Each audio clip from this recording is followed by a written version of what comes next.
You know, from my standpoint, probably the microphone you use is one of the single most important things you're going to pick in any sort of recording project. Because in the end, that's what's conveying the sonics from the acoustic instrument, you know, into the recorded medium. In regards to what the Ocean Way microphone is, it's sort of an amalgam of what a great tube mic sounds like and what a superb FET mic sounds like. It's sort of a mix in between. And I think it sort of bridges that gap. And it sounds really good on vocals and backgrounds, but it also sounds really good on piano. It sounds great for overhead drums. It sounds good on percussion. You know, sounds good on any variety of instruments. So if I had a single pair of these things, there isn't much that I couldn't cover. You couldn't tell that I'd been. There were certain microphones that were made after the tube era that were really quite good. They were early FET transistor microphones. And so I said, if there could be a microphone that sounded as good as those excellent FET ones, the very first ones, of which there were just a few, that'd be a pretty spectacular thing.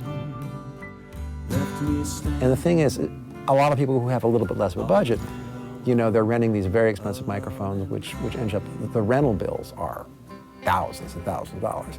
So I said, if there was something that was in this price range that actually delivered, that actually sounded like that, it'd be an amazing tool. Because if you had a simple little recording set, but you had two of these mics, there's almost nothing you couldn't record.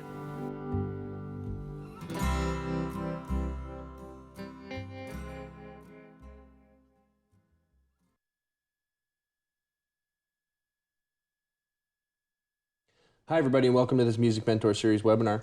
We're here at beautiful Drum Channel Facilities in Oxnard, California with the one and only Allan Sides. Allan, how are you doing today? So far, so good. Allan, I would talk about some of the artists that you've worked with, but the list is just so massive. Tell me about a little history of Allan Sides and how you came to be a two-time Grammy-winning engineer. Actually 5-time, but it's okay. 5-time. But no, I've been doing this, since I was 13, really. And I've always been, I'm a musician myself. I'm a bass player and a guitar player. And I've always been into sound on every level. And so I think I had my first studio when I was in high school, and I was in probably 10th grade. And I've had a studio ever since. And even when I was going to college, I was still working. I would go to college during the day and work all night in the studio. So this has been an ongoing thing for me from a very early age. It's been part of your life for quite a long time. Yeah. Allan, you've used multiple microphones throughout your career. Why is a microphone important during the recording process? Not just a microphone, but a quality microphone. Well, it really is the essence of what captures the initial sound. There are a lot of things that are involved, but the microphone is probably the key, most important element in recording anything. And of course, I've always had a fondness. Some people get very caught up in the process, and I'm kind of interested in the end result, and I'm not too concerned about what it takes to get that, and so sometimes I'll do some fairly eclectic things.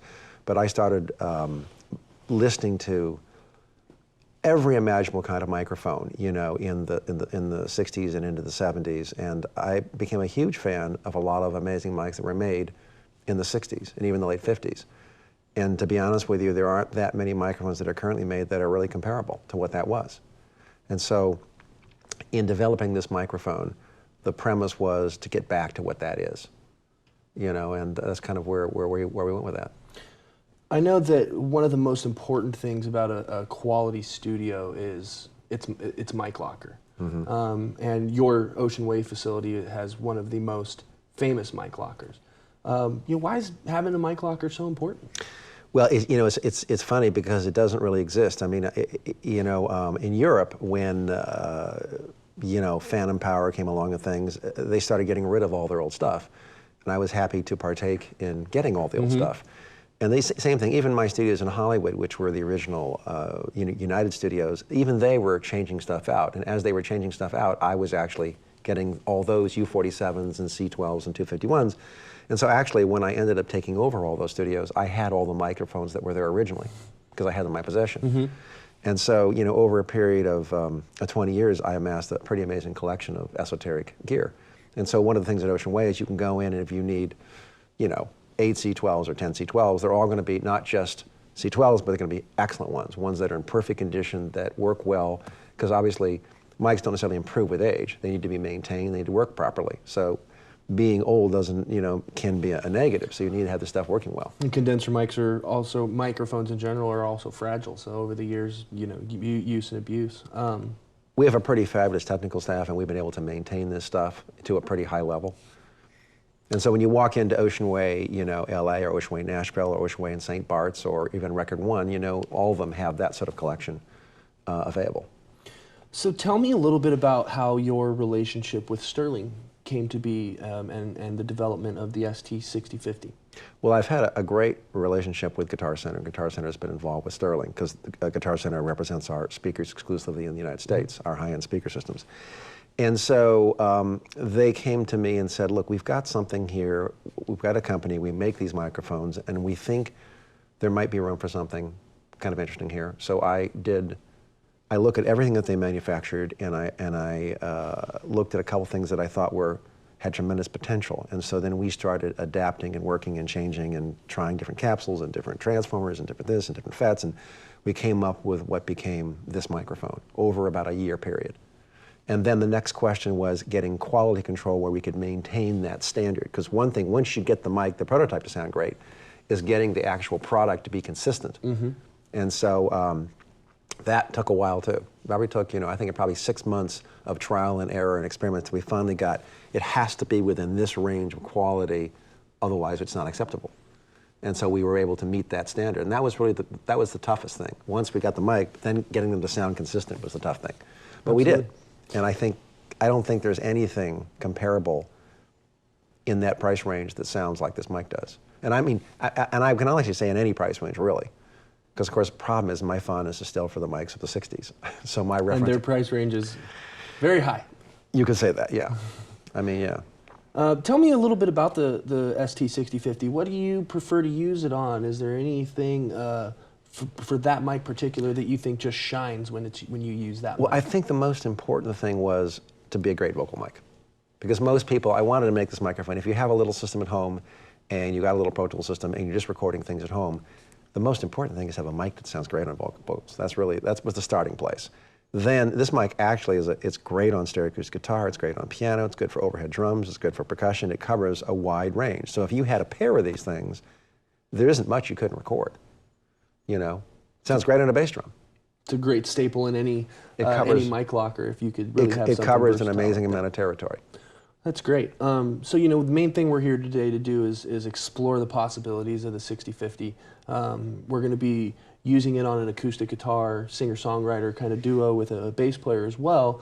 And I know we have another video that we want to show, so we can kind of set up that Sure. little intro. So if we could go ahead and roll the video, we'll relocate to the stage side. I just try to find the perfect spot where it's that balance between proximity and clarity. Acoustic guitar we did in stereo, so we have a pair of the Ocean Way microphones. A lot of people think in terms of stereo being left and right. I tend to think of it wherever it gets symmetrical sound sonically, so I find the ultimate spot between where he's picking and where the hole is and where the resonance is correct, and I mic them up and downs rather than left and right. Electric guitar is interesting. We tried this microphone a little further away, more like what I would do when I record Rycooter, where I use a high-quality condenser microphone just a little bit further away from the amp. So maybe I was probably 8 to 10 inches away from the amplifier. And I was really astonished how fat it sounded. It sounded amazing, actually. Piano, we did 2 different micings in the piano. One, we did a single stereo pair over the hammers. With me, it's always very important to keep the mics fairly close together so that you have a good stereo image. As soon as the mics get too far apart, you start losing your center. So we originally did a set in probably 6 inches apart, relatively close to where the hammers were, and then we did a second set that were further out, a little bit more of a symphonic setup, but still quite suitable for pop. In regards to the upright bass, once again, I'm looking for as big and as wide a sound as I get. So generally, I do tend to record acoustic basses in stereo when I can. In this particular case, we did 2 types of recording. One where the bass was actually a percussion instrument, where he's actually just playing this percussion instrument, and another one where he's actually playing bass. We ended up with a single pair of these microphones, split pair, probably 5 inches apart, relatively close, halfway between where he's plucking in the center of the bass. When I listen to bass, I usually will go with my head right next to the instrument. I'll find the spot where I think I'm getting the perfect balance, you know, of sonics, and I'll put the microphones exactly where I like it from where my ears are. that I'd been I would say the S650 sounds a lot like a really, really original good U47 FET, but it maybe has a little of that Tube 47 in there too. And the other thing that's very good about it is that it's virtually impervious to overload. And I will have U67s or 47s actually give up, you know, and I'll have to actually back off a little bit and retake it. And with this microphone, it will not distort.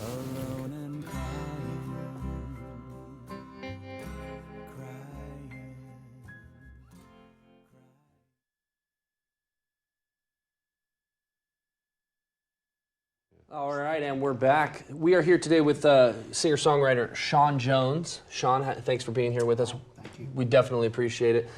Sam Bolle is Shawn's bass player up here.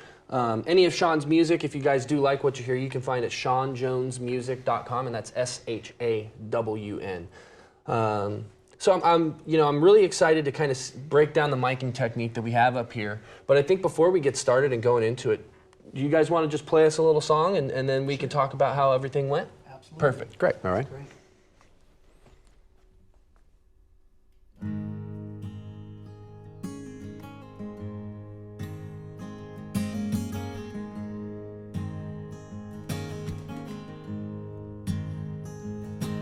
got no business loving you.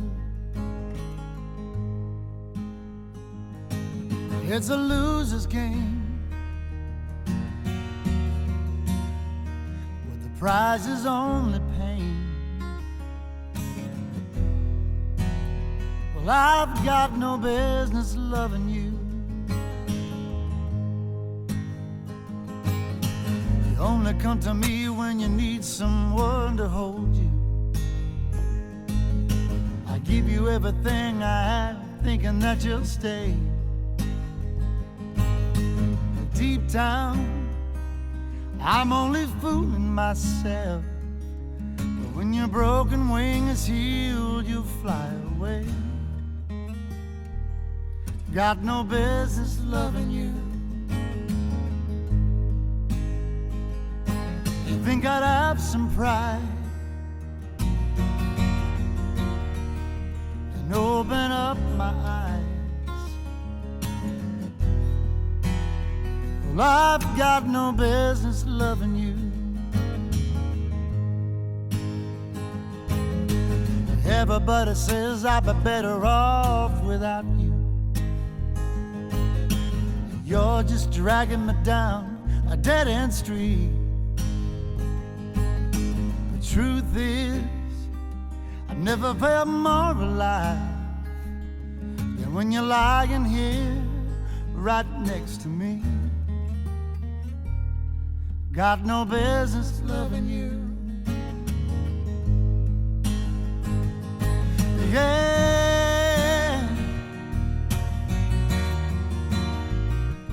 Oh.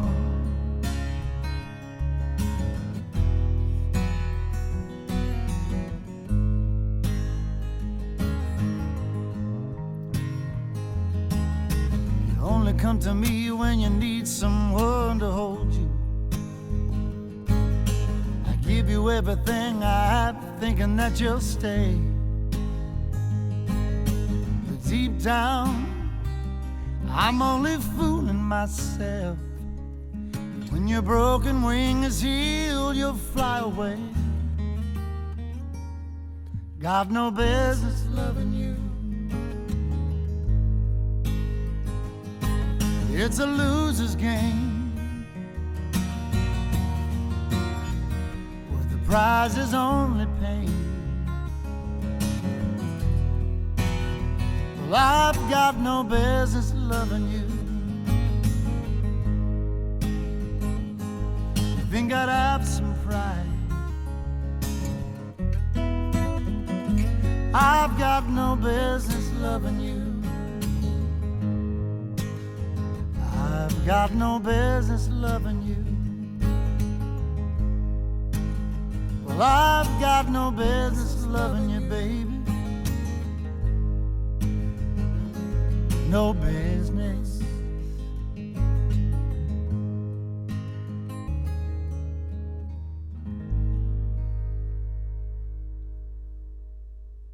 Fellas, that was beautiful.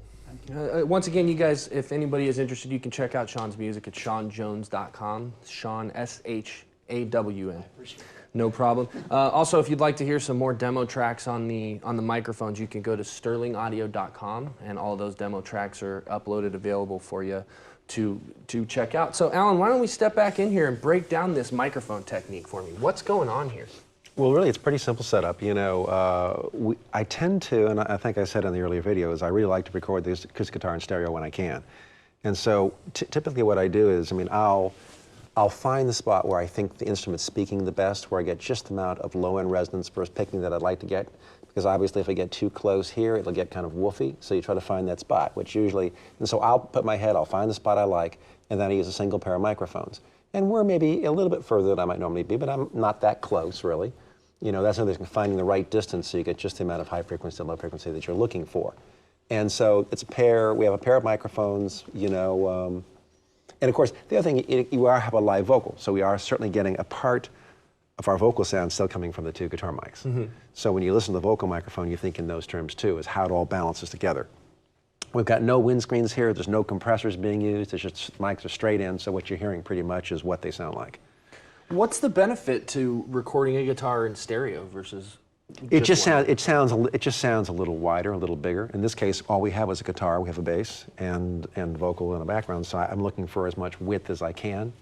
To me, as I say, the one thing you say is that you can't make it big enough now, because when it hits, you know, an MP3 and earbuds, you're looking for the most you can get. It doesn't get bigger as it goes down the line, it only gets smaller. So I'm looking to push the sides out as far as I can get and make it as impressive as I possibly can. And it's a very natural sounding vocal microphone. And same thing too, vocal-wise, we're trying to find that distance where we're getting good clarity, we're not getting too much resonance, you know, and these microphones, you can be back, say, this far away, and you still get good presence, good clarity. You don't have to be on it like this to get that. And so... in addition, we're also using the 6050 on the bass cabinet, running direct. That's right. We have, our setup here basically is just, we have a DI right here, and that's going into a Neve 1073, adding a little 33 boost for fun. But other than that, it's straight out. And we have an amplifier, and I'm using probably, you're hearing maybe, you know, I'm probably 50% of what you're hearing is the actual mic, and the rest of it's the DI. What kind of benefits do you get from being able to blend, you know, not just the bass, but the acoustic guitar? We have 3 mics, and no doubt this microphone's picking up some of the acoustic guitar. Does that just add to that width that you were talking about? Not necessarily. Sometimes that's a bit of a negative, but you just have to make it work. You know, it is what it is. He's singing live, he's going to play live, that's what you do, so you have to make it work. Awesome. There's a classic line, you know, years and years ago in my studios. Sinatra recorded most of his records from 1961 on in those rooms, and one of the engineers who did some of those records is a guy named Lee Hirschberg. And what he used to say to me is that because Frank would record in the room with no baffles, if you were mixing it, you brought Frank in, and then you figured out what else you needed to add to it. Because the leakage was, you couldn't mix the band and put Frank in, because then it would all be imbalanced. So you take the vocal, and then you figure out, like almost you listen to the vocal first, and then bring the guitar in and figure out how you're going to fit it into the stereo. Got it. Do you have anything else? Well, like, what is this technique of miking this acoustic guitar referred to? Is there a naming for this type of miking the acoustic guitar? Not really, just a space bar. The only thing too is, the only thing that's different is, you know, a lot of people would go like this. The problem is the sound is totally different sonically. I'm looking for fairly symmetrical sound left to right. And so when I pick the best spot, it's certainly stereo, but the sound, the amount of low end to picking is the same in both left and right sides. Where if I go like this, one's going to be quite different than the other, and that's not a stereo that I really like. I prefer to have symmetry, which is why that's done the way it is. Do you ever experience phase issues when you have your microphone set up like this? No, because they're right on axis with each other. It's perfectly phased. If you were to move it? Yes, right. If the mics are too far apart, then you get some nonlinears in the phase. It can sound strange. In other words, it's almost like you're listening to it. So am I hearing it this way? So this actually sounds to me more natural. Okay. More like if I was actually standing here and listening to it, it sounds more like that. And really, that's how you want it. That's how you would want it to sound at the end of the day. You want to, you know, as a listener, you would want to be in the room with the person that was. Well, to be as natural reproduction as I possibly can. The other thing I do, though, say that we're recording a track where maybe the song starts out with just a single guitar, and that's stereo, but then when it hits the chorus, it's doubled. So typically I'd have a doubled mono. I wouldn't necessarily have when it hits the chorus, it's a left and right, and then when it goes back to the verse and it's a single guitar, it's a stereo guitar. So that way you make the single guitar sound as big as it can. When it goes to double, it's a doubled mono. Okay. And although I usually record both, in Pro Tools I record both sets in stereo, and if I'm doing a 5-1, sometimes it's kind of fun to be able to have left front, left rear, right front, right rear, stereo, stereo. So I keep my rear channels just in case I'm going to do a 5-1 and I want it to be a little extra excitement to it. Got it. Now, I mean, I think that I was listening to these microphones earlier in the control room, and they absolutely sound great. And of course, you guys were running back and forth doing all the tweaking and the knob twisting and stuff. Because I call myself the late Allan size. I got here about 50 minutes before the show, so we did do it very quickly. But they sound great. They did a great job and made my life easy. It's everybody's running on California time here a little bit, so you expect a little bit of that. So I'd love to give Shawn and Sam another opportunity to play another tune. Okay. Do you guys want to take from here? Sure. Perfect. All right.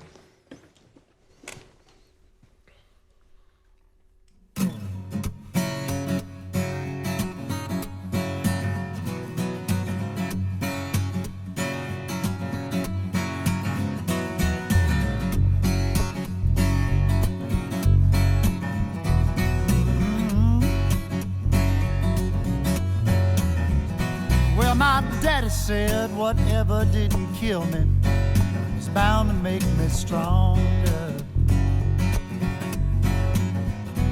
So I tried to find the easy way around what I didn't want to do. Sick and tired of listening to his preaching, I couldn't take it any longer. Couldn't see how he would understand what I was going through. When I got out on my own, I found out before too long, the struggle makes you stronger. The struggle makes you stronger. You can lose and you can win, but in the end, struggle makes you stronger. Well, all right now.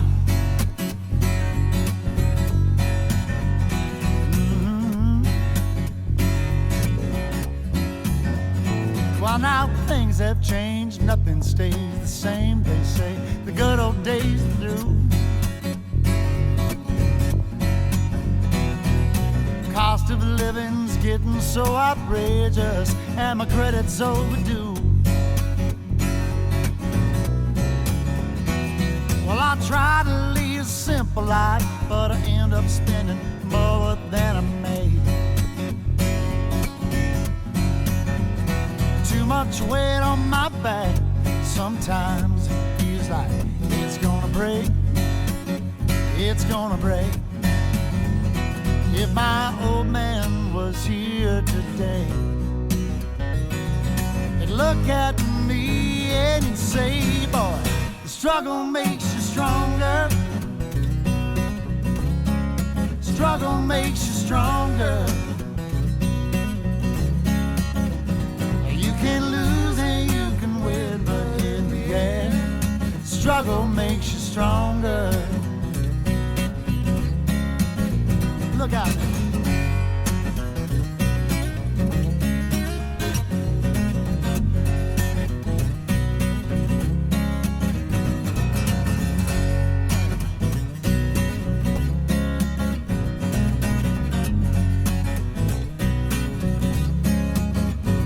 When your whole world's upside down, it's hard to keep your feet on the ground. But the struggle makes you stronger. Struggle makes you stronger. You can lose and you can win, but in the end, struggle makes you stronger. Well, the struggle makes you stronger. I said the struggle makes you stronger. You can lose and you can win, but in the end, the struggle makes you stronger. Yeah, the struggle makes you stronger. I said the struggle makes you stronger. Well, the struggle makes you stronger, yeah. Struggle makes you stronger.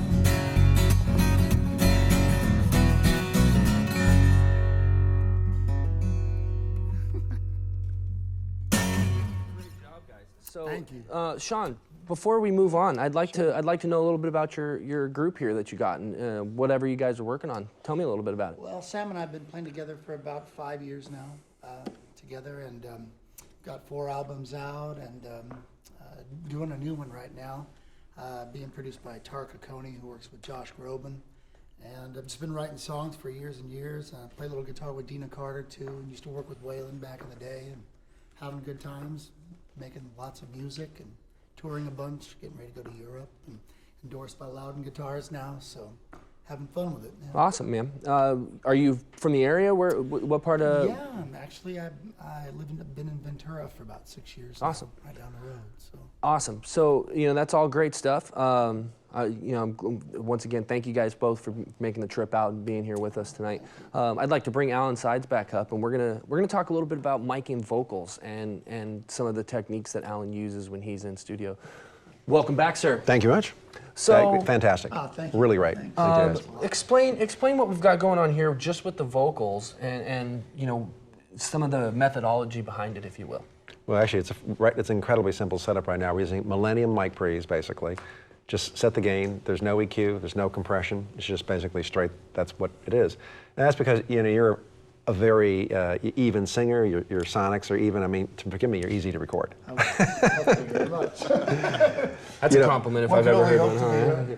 Well, I'm doing all these songs for American Idol. Where we cut all the tracks on Saturday, and they do all the vocals, the backgrounds and things and then we mix the thing and get it up on iTunes by Tuesday morning. And so every singer is totally different. Some singers just they don't know how to work the mic. Right. And so we as engineers, sometimes what I do is I'll put a windscreen up, I'll put a little red dot, which is where dead center the capsule is. And I say, guys, try to stay, that's where you want to be, and try not to get off axis because that's where the presence is. So if you're doing this or this, it's not going to be the thing it needs to be.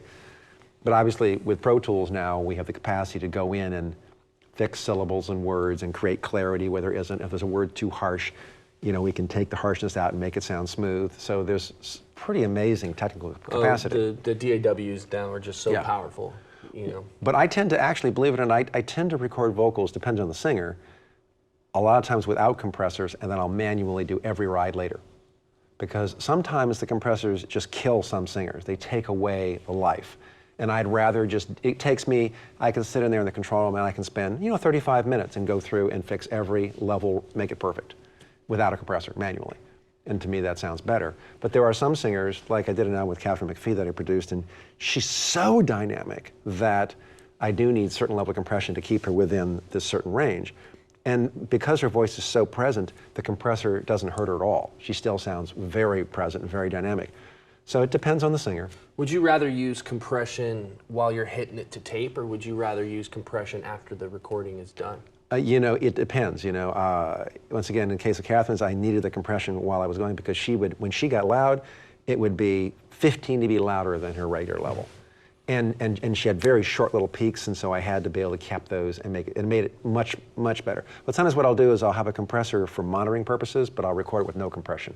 And then I'll fix it later. Because of course, once you've compressed it, you can't uncompress it. Yeah, that's one thing that I was always told is, once it's done on the recording. When in doubt, doubt. Yeah. And so I'd rather, I'd rather be able to fix it later.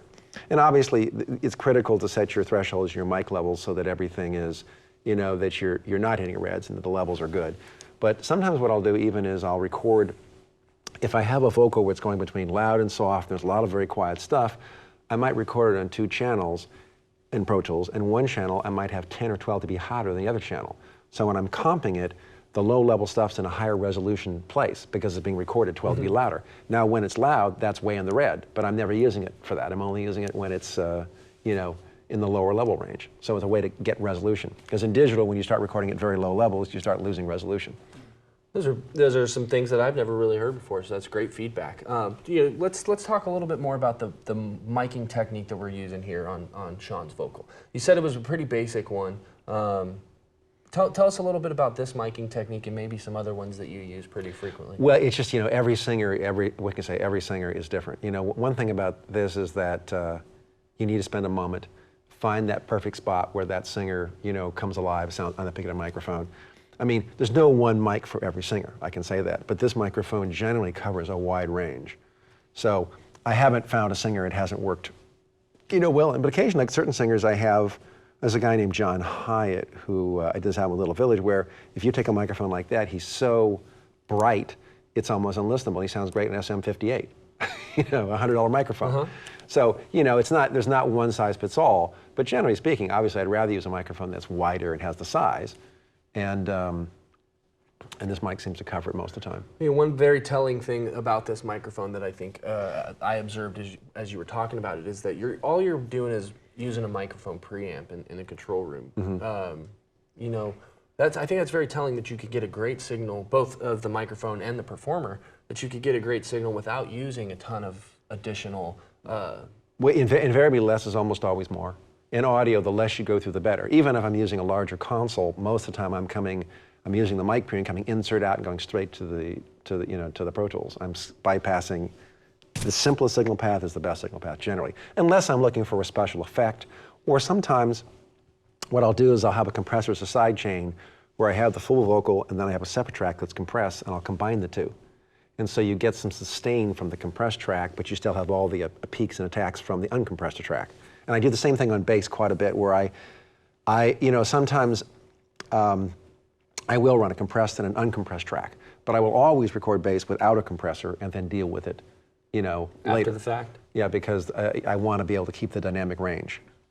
It's better safe than sorry. I think, you know, I'm a bass player myself, and there would be nothing worse than laying down a track that I felt really powerful about, and there was a compressor on it, and then the engineer comes back and he's like, it's not gonna work, man. It's dead and lifeless, and there's no fun. Yeah, I'm a bass player too, so I like, you know, and so sometimes you'll have certain bass players where they have a fair amount of implied notes, and you need a little bit of compression to fill in the holes, to make those notes, you know. And so that's perfectly acceptable, depends on the player. You know, but generally speaking, as I say, if the player is a little inconsistent, I would have this side chain and have the two together. Do you ever use microphones to mic the room when you're recording vocals, or do you just strictly mic the vocal at close range? No, unless I'm doing, you know, backgrounds and such. Generally, no. You know, I haven't. Although, you know, we have this Ocean Way plugin that has the Ocean Way rooms. And I will sometimes when I get recordings that are a bit dead and dry and I got to breathe some life into it, it's nice to be able to have a couple of, use those ambient channels from the Universal Audio plugin to give it a little air. You know, it's not like reverb, it's just giving you that space of being in a crisp, clear room, and then you do your reverb for whatever you need it to be. And so that works really well to take things even like acoustic guitar, or even bass. If it's only going to be bass and there's like maybe he goes to a quick little solo, there's a little section where he's by himself, you need a little ambience around it, you know, where it doesn't just sound dead and stop, the note stops. So I know you mentioned that you've actually used this microphone on a bass drum as well, and since we're a drum channel, I feel it's maybe a little fitting. Just talk about how you would use the microphone. Well, I use this usually in combination. You know, typically when I'm recording a kick drum, I would use either an U47 FET and AKG D112 together, or one or the other, depending upon. I'll record them both and I pick out what I was using. So this takes the place of the U47 FET, and it sounds just as good. And the only thing I note is that when using a bass drum, you should have a windscreen in front of the microphone, because the air coming out of the bass drum can damage the capsule. It also causes subsonics that have nothing to do with the kick drum. It's just air pressure against the capsule. So a lot of times I see people using large diaphragm condenser microphones on kick drums with no windscreen, and it makes it less clear actually. If you have a windscreen, it stops that, the air pressure. Exactly. Yeah. You know, one thing that I immediately noticed upon looking at this microphone is it looks sharp. And you know, one thing about about being in the studio, especially as a vocalist, is it's all about vibe. Oh, yeah. You know, if you're not a vocalist and you're not comfortable, you're not going to give a good performance. And one thing about having a microphone that looks good like this is, you know, if I was a vocalist getting ready to sing into this microphone, I'd feel like I was real big time. I'm like, yeah, getting into this nice, good-looking microphone. I felt big time. As you should. I mean, you know, the legendary Allan Sides just told you you're easy to record. I feel like that's one of the best compliments you could get. You know, one of the great things about this microphone comes with the shock mount. A lot of microphones don't, and that could be another $100 purchase. Comes with a gorgeous wood case to keep it in because, as we talked about earlier, condenser microphones especially are sensitive to use and abuse. Comes with a certificate of authenticity. Is it hand signed? Yes, yes, it is. Hand It's got a lot of signage. Hand signed. They're all Yeah. serialized microphones. And you know, as we talked about in the price range, you know, for $9.99, it's just a powerful microphone. You were saying that some microphones. I mean, when you look at other microphones of the same quality, there's $3,000-$4,000 for a new one, and if you're looking at something that's vintage, we don't even need to talk about the price because it's astronomical. So I think bang for the buck wise, you're getting a lot of power out of that microphone. No, you know, I mean, I designed the aesthetics of the microphone because that's very important to me too. Obviously, it is. If you look at something and you want to look at something that feels good in that regard. But something interesting, you know, obviously the grill is a chrome-plated grill, and how I came up with that is that years ago when I was comparing U47s and I had 50 U47s, I kept noticing that the chrome tops seemed to have a bit more highs than the ones that were nickel-plated. And so I'd go through and I'd start comparing, and I'd matching capsules, and I'd have electrostatic headphones on, just A being microphones. And I finally came to the thing that, at the wavelengths, at 15 and 20 kilohertz, for whatever reason, having the chrome-plated windscreen had more air than the nickel-plated. I know that's you wouldn't think of that, the physics of it, but it did. So when we did this, I wanted to match what that was. Because what I found with U47s was I could take two capsules that were close, and whichever one had the chrome-plated top sounded better, more highs. So what pickup pattern? We didn't talk about that, but what pickup pattern is Well, they're straight cardioid. And the thing is, to try to keep the microphone in this price range, 90% of the time, that's all you're ever going to use. So I wanted to get a microphone that would be in a reasonable price range that did what most people needed. So I could have added certain more bells and whistles, but they're never going to use it. And so why pay the extra, $1,000 to get something? Every time you add a different pickup pattern, you're looking at an increase in cost. And it's not going to add, the initial quality of what we're doing here is untouched. It's not going to be any better by having figure eight or versions of Omni. It's what most people would use 90% of the time. So, I think we'll get into some Q&A, and then after we wrap that up, we'll let you guys play us out of here, maybe a full song on our way out. So, the first question we have is, does the preamp make a big difference to how the microphone sounds? It certainly does. I mean, the preamp does make a difference, but not near as much as the mic itself. I mean, I said the microphone is 80% and the preamp is 20%. Okay. Do you have a go-to preamp for the 6050? There's a lot of good preamplifiers. I like, in my studios, I'm fond of the original Neve, 1073 and that version. I like the API mic pre's, I'm fond of those.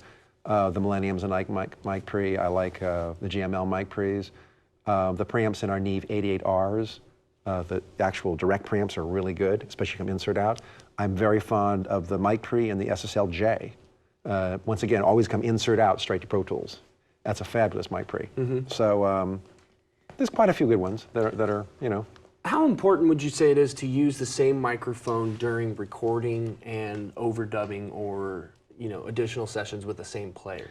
Well, obviously, it happens a lot. Is that you'll end up, they'll come back a month later and try to pop in a few lines. So obviously, I'm very careful about documentation.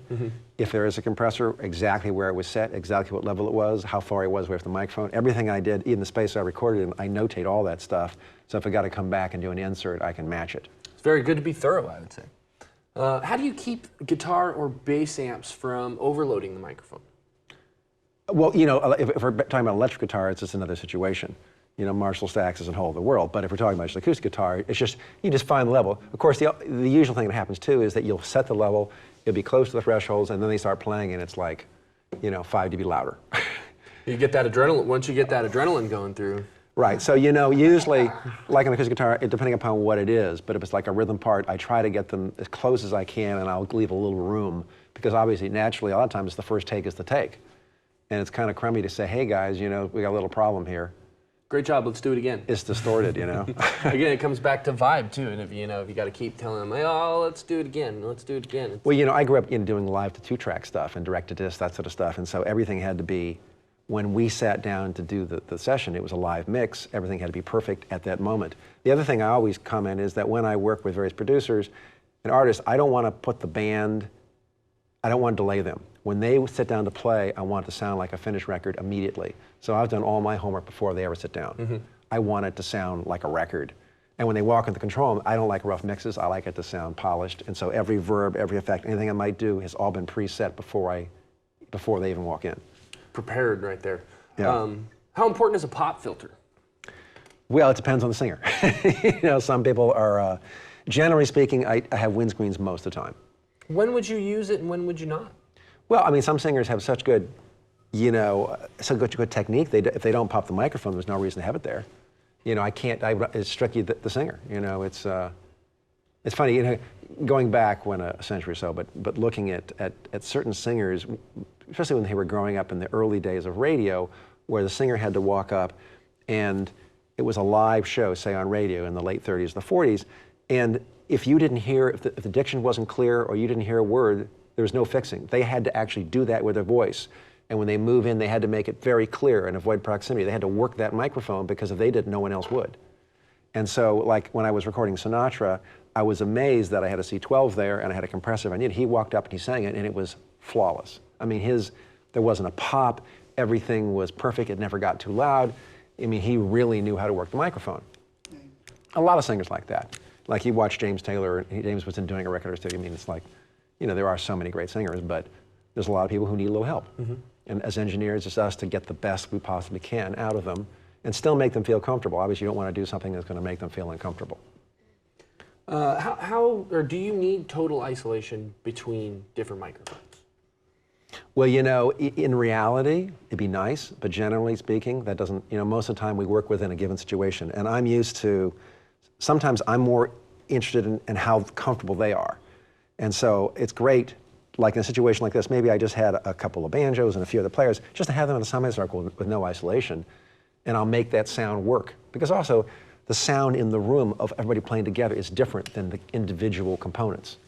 So sometimes I'll have a set of Neumann M50s up to pick up the sound of the overall group, and then I'll have the individual microphones as well. If you needed more isolation out of a multi-mic setup, how would you acquire more? You know, I use some low baffles around it. Like sometimes, especially of course if there's drums, it's another story. Especially when I record acoustic bass, I love to record it in stereo, and I really prefer it to be isolated so that I can really get every nuance of it. Because if there's a drummer in the room and the bass player is playing, I'm kind of stuck using a DI and some of the mic because the drums are as loud in the mic as the bass is. So those are the issues. I mean, but if I'm in the room, I try to put low baffles around him, and I much prefer the mics. The only comment I make like on acoustic bass, sometimes, you know, the instrument may not speak in the lowest frequencies. So sometimes I'll record it in stereo, but I use the DI, but only for low bass. Like I'll crank the 35 and 40 hertz on the DI, turn off the high, and I'll just barely tuck it in to add the lower octave. So really the bulk of the sound is coming from the stereo mics, but the super low stuff is coming out of the DI because the instrument doesn't speak. You know, it's like, you know, in the old days recording Oscar Peterson True or Ray Brown, he hit the low notes, you like step back. It's unbelievable. Or Chuck DeMonico, certain players who had amazing instruments. Exactly. Hit you right in the chest. How does this, I'm sorry. Or even like Chuck Berghofer as an acoustic bass player, unbelievable what his instrument sounds like. You know. And sometimes, you know, the most important thing can be a good sounding instrument to start with. Doesn't hurt. But the person who defines it, you know, because as we as players, is the envelope of our notes and how we control it and how we attack it and the way we make those notes sound. As a player, you could have one guy play a bass, another guy play the same bass, and the bass sounds like twice as good because of the way he's playing. The player. Or a drummer, or like you're recording drums and the drum tech's playing first. You set it up. And it's like, that doesn't really sound that great. And the drummer walks in and goes, whoa, now it sounds great. Pull down a little bit here. Yeah. So how do these mics work on distance miking, like a string quartet or a choir ensemble? Well, as a space pair of cardioids, they would be equivalent to, say, a pair of U47s. So they would cover that very nicely. As I say, there isn't much I've used them on they haven't worked reasonably well on. I'd like to say there's some sort of negative, but I haven't found it yet. Is there a specific pop filter that's like your go-to pop filter? Not necessarily. Different things. Do you prefer wire, mesh? Well, sometimes the wire mesh is good because it defers the air without losing the highs. Mm-hmm. Where the stocking type windscreens, there's a slight loss of highs, going through it. Tell us something special about the sound of Ocean Waves rooms. I know you were talking about the plugins and such, but what's so special about those rooms? Well, Bill Putnam designed those rooms. Really, the original studios opened up in 1958, Studio A and Studio B. And they're almost like, how would I describe it? There's no point parallel to any other point over 8 feet, and it's got, it has the most smooth linear decay. And it's a very live room, but very in control, because there's enough low frequency absorption that it never gets out of control. So, you can have, I've recorded, a huge of musicians and everything all live, and the leakage is a plus, because it blends in a way that makes it very musical. Mm-hmm. And so when we did the Universal Audio Ocean Way plug into the rooms, what we did was we took some Ocean Way HR2 monitors, which are very wide band, and we took 3 sets of 8 pairs of microphones, close, medium, and far. And we did an analysis and a measurement of the left speaker, the right speaker, then the speakers aimed at the left wall, the right wall, then the speakers aimed at the ceiling, and then we coalesced all those together as a measurement. And so when you call up the program, here's a picture of the room, here's the drums, you can mix any of those microphones together. Oh, wow. So it really does sound like you're stealing. And so, Continue? No, that's basically what it is, yeah. What can you tell us about miking pianos with these microphones? Have you used them on piano? Yeah. What's your technique on a piano? Well, typically, I've had a piano sitting here, it'd be easier to show you. We got one right outside. Yeah. Typically, for me on a piano, of course, it depends on the type of music you're recording. But generally speaking, if I have a pair of microphones in the piano, I tend to like them fairly close together, not too far apart. Usually, maybe a foot above the hammers, a little bit back, angled left and right. Yeah. And it's the one thing I really don't like in pianos is when you get the mics too far apart, because then the symmetry isn't there. When you listen to the stereo, once again, it's like listening to it like this way. It sounds partially out of phase and not correct. So I tend to like the mics fairly close together. The distance depends on the piano and the player, how far I have it away from the hammers. The other thing is sometimes if it's a more symphonic thing or I'm doing a classical piece, maybe the microphones are just outside the piano, aimed at the same direction. So it strictly depends. Like sometimes I was doing an album one time with Andre Previn, and this flutist from the LA Phil, and Andre plays this particular Bösendorfer that when you play loud, it's kind of a little bit on the harsh side, and when you play soft, it's very dark. So finding that spot where the bright stuff is sufficiently in control that it sounds pleasant, and actually by pulling back, I actually get a little more clarity on the low stuff. So once again, finding the position. And then sometimes in those situations, I'll actually have a pair of room mics as well. That kind of segues into my next question. Yeah. How do you decide when to use the room versus reverb in a mix? Strictly a question of taste, depending on what works in a given situation. I usually, it depends on what it's like. Certainly when I'm recording like electric guitars and such, sometimes like in Studio B at Ocean Way, we have the ISO room is 50 feet long.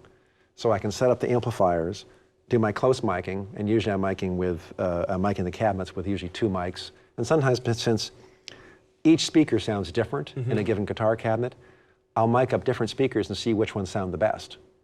And then typically I'll have a ribbon microphone and a condenser microphone right on the cabinet, and I might have it on 2 different speakers. Then I'll have various ambient mics at different distances from the guitar amp.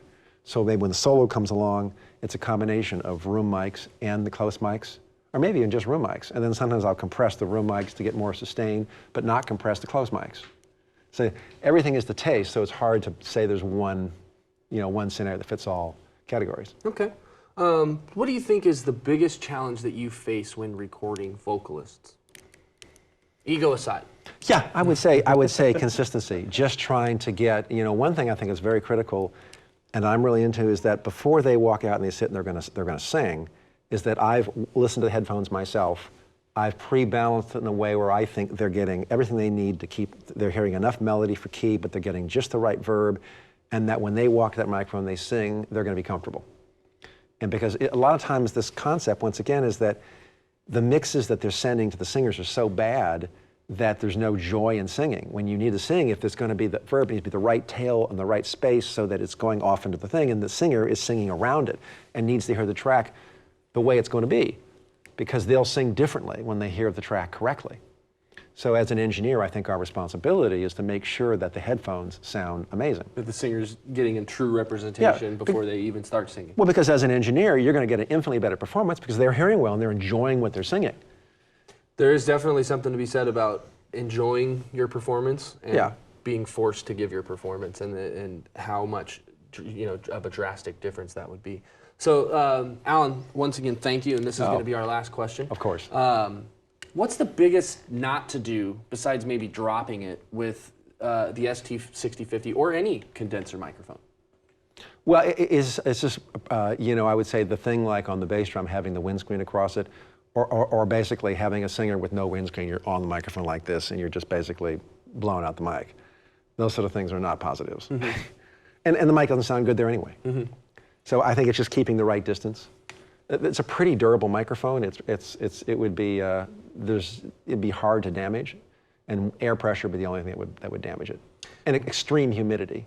And humidity's not bad or not good for really anything instrument-wise. Well, like we have a studio in St. Bart's in the Caribbean at Eden Rock, which is sort of the premier resort there. And our studio, we keep the humidity down to because it's right on the beach. We keep the humidity under control totally, so that room is always air conditioned. The humidity is always at a certain place, or else because we have a Neve, big discrete Neve console in there, and the contacts and everything would go south. It would be history in a very short period of time. Well, Allan, first and foremost, I'd like to thank you from Guitar Center. Oh. It couldn't be more honored to be here and talk about gear with you. Thanks again for making yourself available to do this webinar. Very awesome stuff. Shawn, I'd like to turn it over to you guys. Once again, if you do enjoy Shawn's music, you can check it out at ShawnJonesMusic.com. That's Shawn, S-H-A-W-N. Take it away, fellas. All right. Thanks, everybody, for joining us for this Music Mentor Series webinar. Thanks.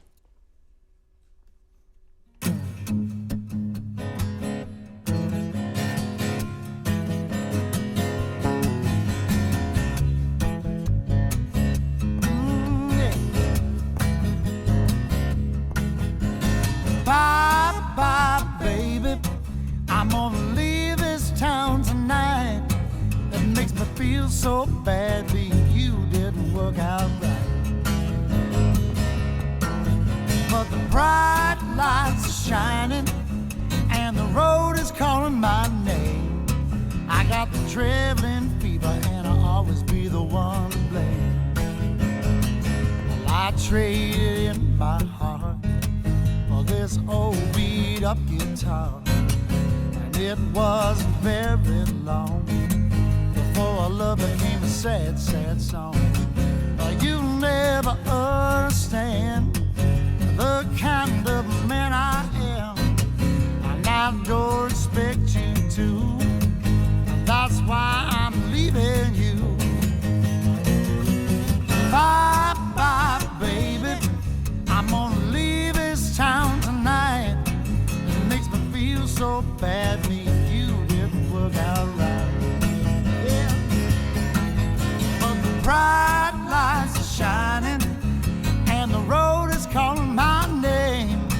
I got the traveling fever and I'll always be the one to blame. Oh, look out.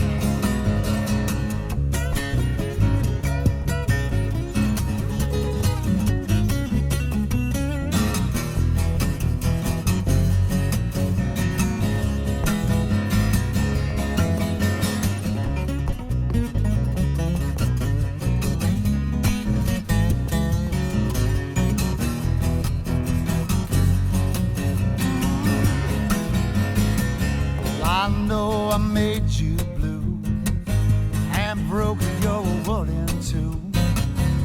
there's got to be a sin for the shape I'm leaving you in.